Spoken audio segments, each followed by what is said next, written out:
Hi, everybody. So I guess we're starting on this little series of, I guess they're podcasts, which is thrilling for me because I've never had anything to do with the podcast universe. And we're going to be taking through the first part of my book, part 1 of 6.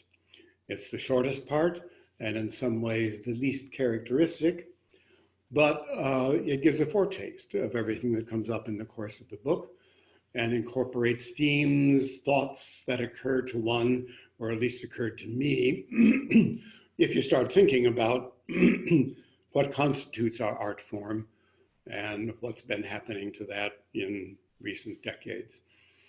So it sets up the book in that sense and introduces a lot of thoughts and the kind of critical language and way of thinking that I have about it, familiarize people with that. Yeah, and I'll be dealing today with the introduction to the book and the first of the 14 essayettes, short essays that bring in one at a time each of those themes or concepts or areas of consideration. The essayettes vary in length. The first one is quite short. In reading the introduction, I will be making some edits. It won't be exactly the way it appears in the book, because some of the material that's in the book is strictly help in organizing the book for readers as they're going through it, dealing with the apparatus and so forth. We don't need that in this context. So I guess, yes, and as we go along, I'll be dealing also with some questions that come up over here in the left-hand margin, posed by our Bel Canto Bootcamp leadership, by Rochelle and Derek and Stephen, and by Jennifer, who knows my predilections very well. There are questions that arise in the course of simply reading through this part of the book. And my general answer to them all is, well, read on, because the answers are to be found later in the book. But since we aren't dealing with later in the book, and these questions do arise in the course of it, I'll try to address each of them briefly, concisely within our time frame here, with a few words, and indicate some of them may be best saved for when we actually do the interactive get-together. That would be the best way to deal with some of them. Or I'll refer to ahead to sections either in further essayettes or in the book itself, where those questions are dealt with more thoroughly. Okay, so we'll get started. I will start with the introduction. This is a serious book about opera in performance. I open with this statement because most serious books about opera are not about performance. They are about text. Though presumably informed by performance experience, it is sometimes hard to tell, they speak of opera not as itself, but as literature, whether of the verbal or musical variety. Even Joseph Kerman's opera as drama, which has defined so much about the subject for my generation and those since, engages the form principally through analysis of musical text. It addresses opera as drama without much reference to opera as theater. Approaching opera through performance has two drawbacks. The first is the performance almost always falls short of the potential of the work as suggested in the text. We therefore resort to text to get a better sense of what could be there. The second is that performance is here and gone, leaving behind no object of contemplation save memory traces in those who were present, whereas text is itself such an object, always present to us. Still, we have no choice. Performance is the raison d'être. Opera cannot come into being save through performance, nor drama save through theater. To approach opera's problems without engaging its living reality would be, in our current predicament, almost fanciful. And so this book proposes engagement with performance and what goes on in that engagement as not only a serious way to consider opera, but the most serious of all. And I see a question here in the left-hand margin, and it says, how does recording feature into this? And that's a really good question, and it's one that I've dealt with a lot in my life, in my checkered past as a record reviewer. So it's, and of course, at the moment, with all of the pandemic stuff that we've been dealing with, and with opera available solely as a secondary orality, to use that term, it's been our only experience of opera. So it's a very important aspect of what we're talking about, even though the emphasis in the book is definitely on live performance. But it also relates to a more general question that I guess it was Stephen asked, relating to the book as a whole, which will be a very good topic for discussion when we come to doing that. And I'll try to deal with that briefly at the end of today's session, along with anything else that may come up. Okay, to return. I have mentioned a current predicament, possibly to the annoyance of some who can say, with no lack of evidence, that opera is forever in a predicament, and critics forever jumping up and down in excitement over it, and that the truth is that plus ça change, and so forth. But I believe this predicament is our very own and special. Every generational adaptation to an art form involves disruption.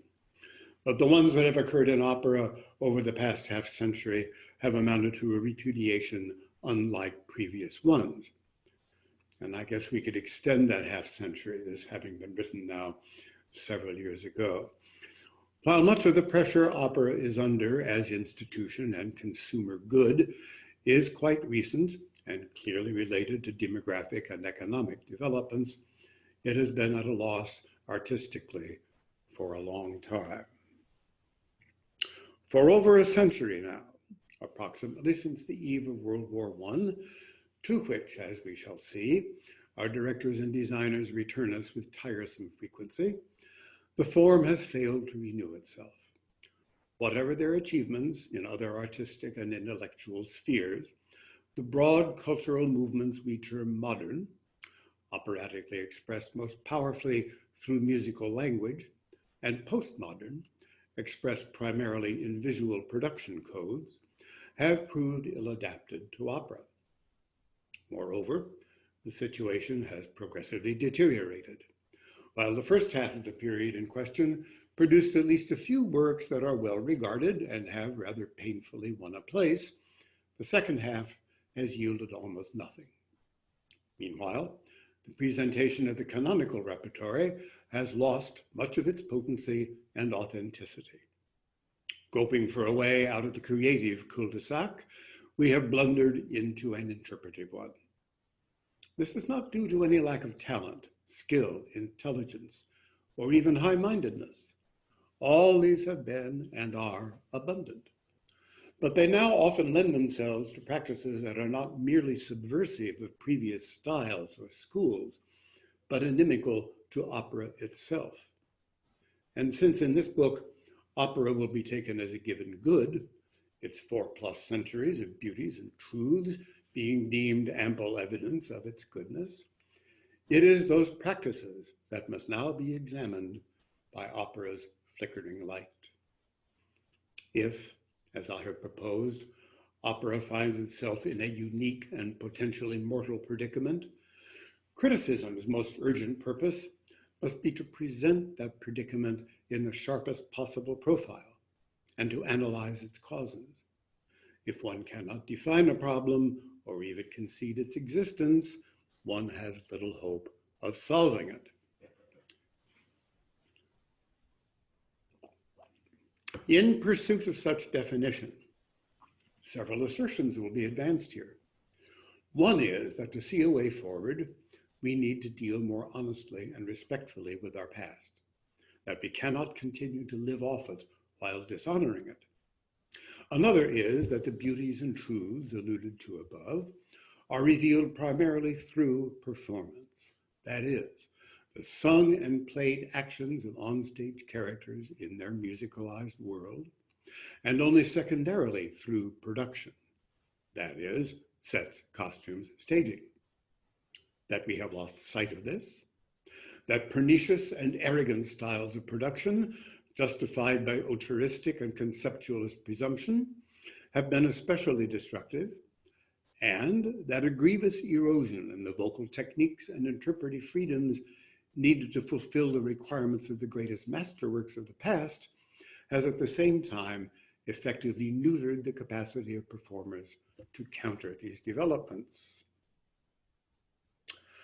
Another of my contentions is that the ascendance of a meta-narrative, or to use Morse Peckham's term, redundant narrative, derived from medieval sources, was the subliminal inspiration for the extraordinary 19th century flowering of operatic creation, under whose anxiety of influence, stealing from another great scholar, Harold Bloom, the art form now subsists.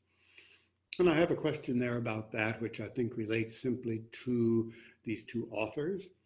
Morse Peckham, a distinguished scholar who wrote mostly about Romanticism, and whose book called Romanticism and Ideology was one I picked up by chance in the bookstore one day, since those two terms, Romanticism, ideology, were both exactly what I am concerned with, and certainly in the writing of this book. And I started to look through the book and saw that there were many things in it that looked as if they were directly concerned with my concerns, but coming at it from an area of a different body of knowledge than the one that I hold.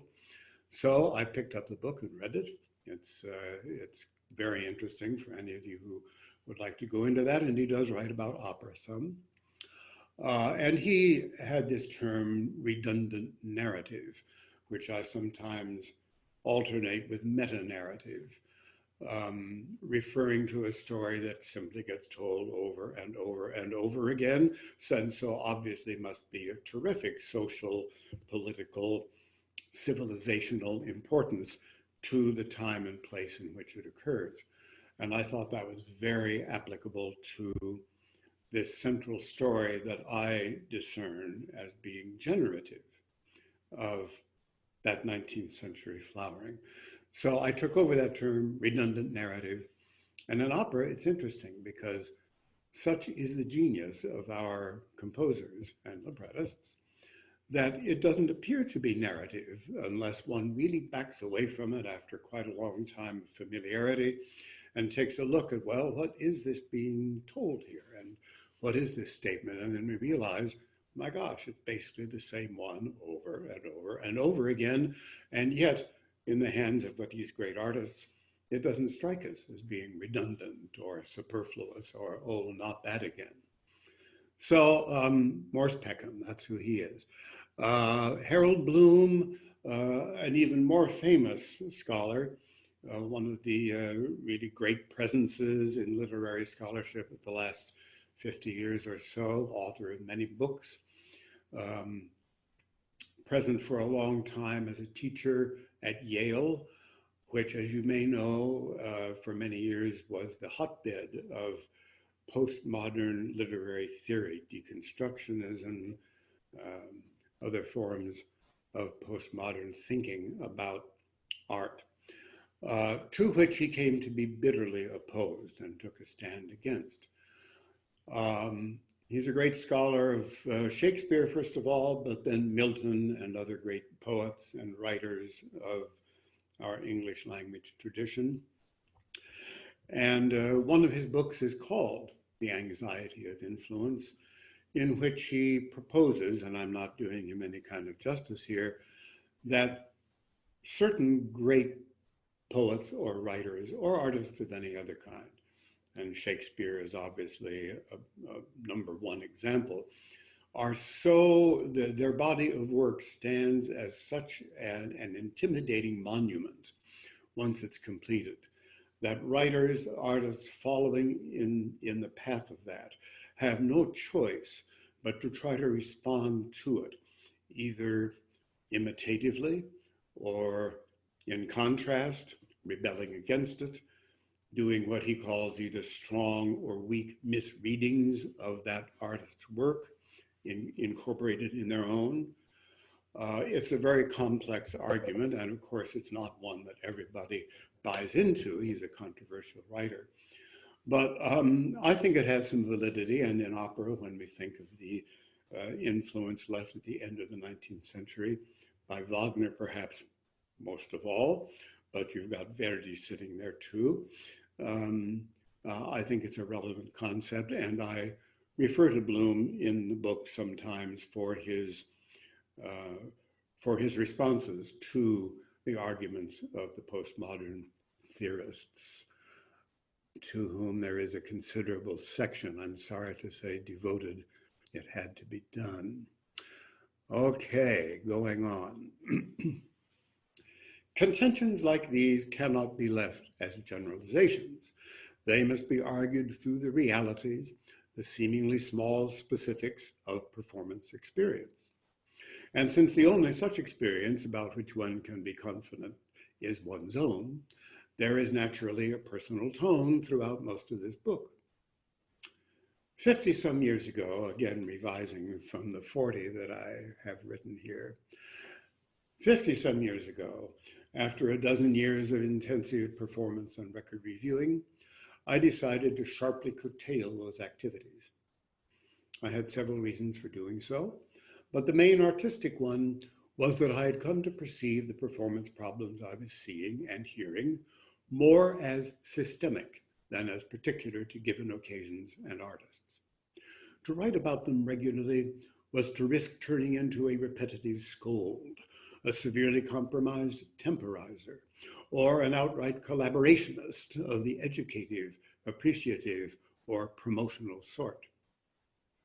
I preferred to turn to a mix of teaching, performing, and selective writing, and fortunately was able to do so. And though the critical habit, once cultivated, is never entirely shaken, this change also returned me to my original operatic status as devotee in search of sensory delight and emotional and intellectual nourishment. And, not at all incidentally, as paying customer of performance institutions and recording companies in search of value for my limited time and money. For a writer, this dual identity as devotee and customer is quite a different starting point from that of a reviewer on the opera beat, and in ways that I think can be salutary. Over these past 5 decades, and continuing a process already underway, the operatic world has grown more tightly integrated, thus facilitating more efficient distribution of the systemic problems mentioned above. And I have a little question in the margin here about that little sentence. I think what it's getting at is exactly what I mean by a more tight integration and a more efficient distribution of systemic problems. But if you just think, it's kind of an aspect of globalization, and it's one that's been going on in opera for a very long time, certainly since not long after the Second World War, where we have a coming together. Shared productions is the most obvious artifact of that, but we have also a much closer relationship, both here in America, among our regional companies, and abroad, throughout the Western operatic world, in other words, between companies, between ways of thinking and doing things, thinking about production and opera. And we find ourselves thus subject to a kind of a herd think, I think, which has come to define a lot of what we just assume if we take the relationship of opera companies to one another, which has become much closer, of opera companies to the educational system, which has become much closer, and of the loop that sets up, and in many other ways in which the homogenization and a coming together of thinking about opera and taking actions about opera on the part of our creators and producers, you see a system in which if there is a bad idea, it will travel And if it's a seductive bad idea, it will get in there as a piece of received wisdom and an assumption of how we go about things. That's all I mean by that. During this time, the aesthetic ground has also shifted and has now come set sufficiently to clarify its contours. The hostile takeover is on the books, and the stealth candidates are out in the open. Still, nobody who is anybody will quite say so. Performance criticism, as distinct from the academic varieties, has been reduced, marginalized, and stuck in a lineup of pop cult perpetrators where it suffers the same woes as the art form on which it fastens. It is by far not enough for devotees to express exasperation and bafflement or chuck everything into the Eurotrash bin. The dismemberment of opera is being undertaken by some of its most sophisticated, well-educated, and talented practitioners. And while their tongues are often in their cheeks, they don't seem to know it. They think they're chewing over something significant in there. Operatic true believers must show not that they don't understand, but that they understand all too well, and that they have reasons beyond the lazy pleasures of nostalgia for their dismay. It was with this last conviction in mind, and given a final nudge by Robert Wilson's production of Lohengrin, that I undertook this book, which is an effort to present some of those reasons in a more complete and sustained form than is possible in articles and reviews. Its aim is to present as complete a picture of the current state of the art as possible, considering all of the opera's elements and how they relate to one another. But although these elements are all crucial, they are not all of equal importance, and so are not assigned equal weight. The book starts with what I regard as the more peripheral, though still vital ones, and moves toward the more central ones. So it goes from thinking to doing, then from production to performance. And here I'll just skim down through the ideas in the next paragraphs of the introduction, running through what's in the parts.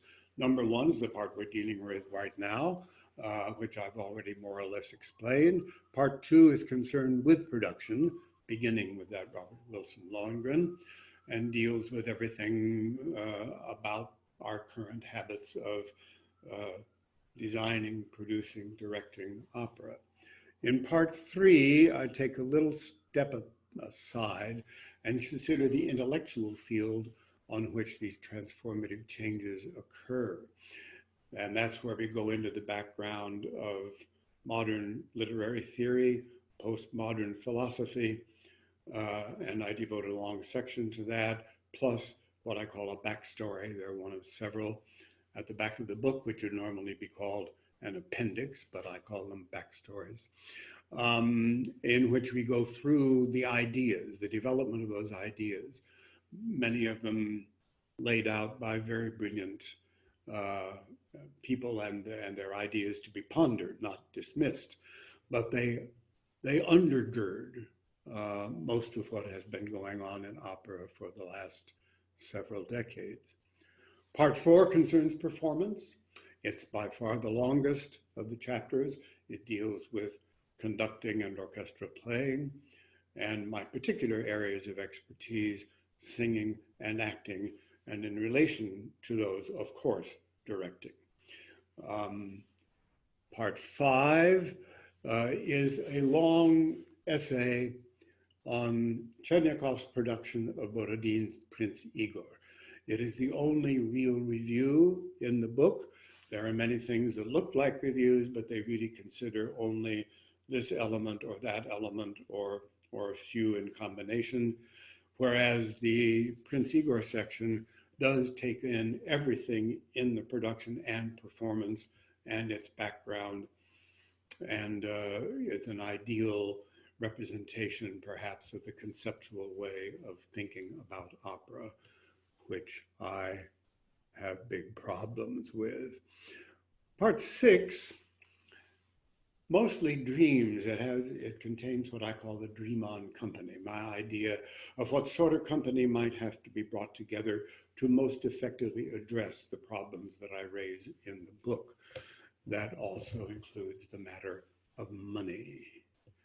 And that takes us through the 6 parts of the book. And I finally end my introduction with this. Finally, though its subject is an art form that owes everything to Europe, this book is distinctly American, and I would suggest that this is no disadvantage, even for European readers. We in America can take little credit for the glories of the operatic past.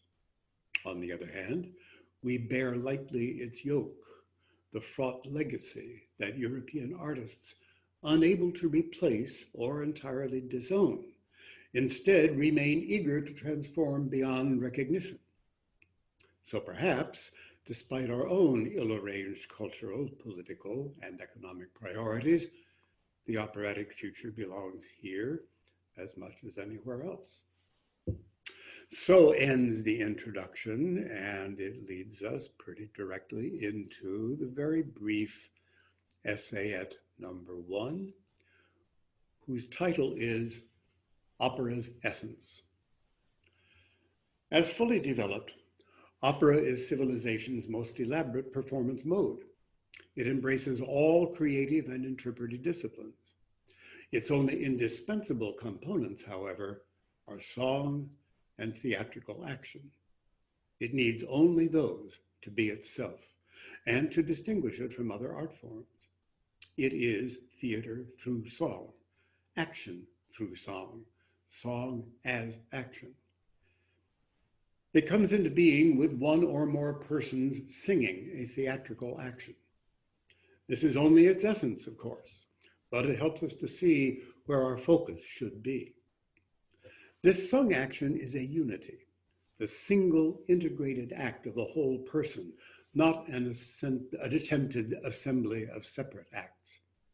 And opera itself is a unity too.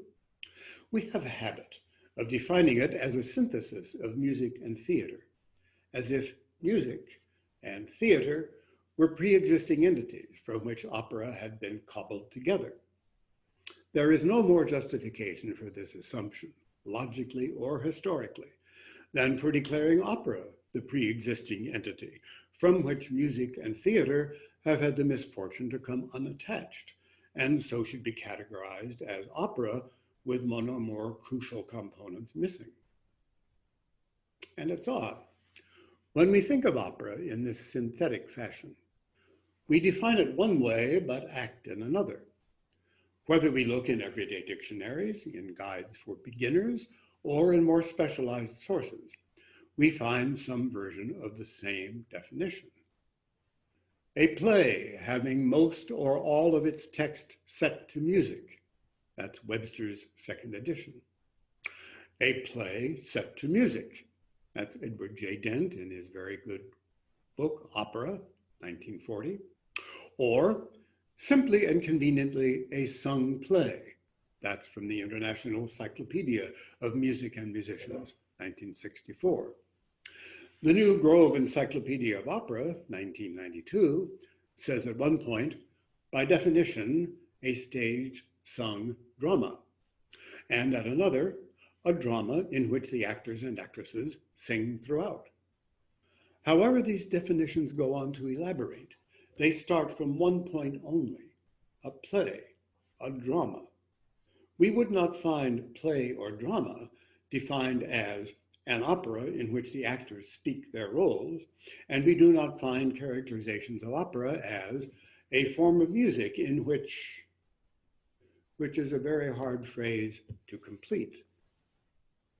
So if we define opera as a form of something else, it would appear that the something else would have to be theater. Yet we treat it more often as a form of music, training for it in conservatories and music schools, entering it in histories, encyclopedias, and dictionaries in music, assigning music critics to review it in performance, and musicologists to undertake its scholarship.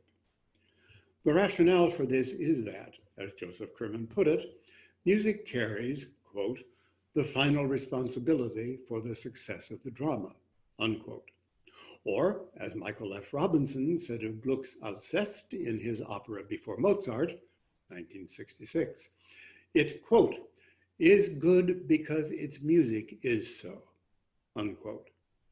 That seems incontestable, but it does not make opera a form of music.